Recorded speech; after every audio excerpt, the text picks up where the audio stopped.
नमस्कार मित्रांनो, जय महाराष्ट्र. महाराष्ट्रातील सर्वात मोठी बातमी, एकनाथ खडसे यांचं भाजप पक्ष प्रवेशावर मोठं वक्तव्य. एका बॅनरमुळे पुन्हा एकदा एकनाथ खडसेंच्या भाजप पक्ष प्रवेशाबाबत प्रश्नचिन्ह उपस्थित झालं आहे. या बॅनरवरून चर्चेला उधाण आलं असून एकनाथ खडसे आता राष्ट्रवादीतच राहणार का, असा सवाल केला जातोय. तर सोशल मीडियावरही एकनाथ खडसे हे राष्ट्रवादीच्या पोस्टवर झळकल्याने एकनाथ खडसे यांच्या भाजप पक्ष प्रवेशाच्या चर्चाही येऊ लागल्या आहे. एकनाथ खडसे यांच्या वाढदिवसानिमित्त लावण्यात आलेल्या एका बॅनरमुळे राजकीय वर्तुळात पुन्हा चर्चांना उधाण आलं आहे.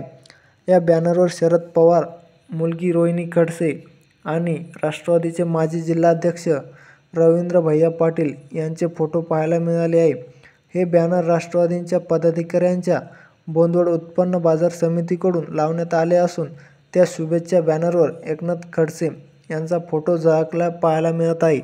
दरम्यान, गेल्या काही दिवसांपूर्वी एकनाथ खडसेंनी भाजप पक्ष प्रवेशाची इच्छा व्यक्त केली होती. भाजपच्या केंद्र नेतृत्वाला भेटून एकनाथ खडसे यांचा भाजप प्रवेश रखडला असताना थेट एकनाथ खडसे यांचा फोटो थेट राष्ट्रवादीच्या बॅनरवर पाहायला मिळाला. अशातच मोठी प्रतिक्रिया देत खडसे म्हणाले, भाजपमध्ये प्रवेश करणार अशी विनंती मी केली होती, मात्र त्यावर कोणताही प्रतिसाद मिळाला नसून मी अद्याप राष्ट्रवादीचा सदस्य आहे.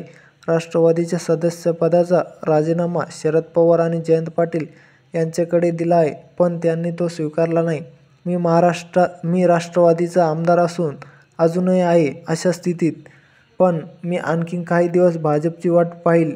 नाहीतर माझा मूळ पक्ष राष्ट्रवादी असून तो पुन्हा जॉईन करणार, असे एकनाथ खडसे यांनी सांगितलं आहे.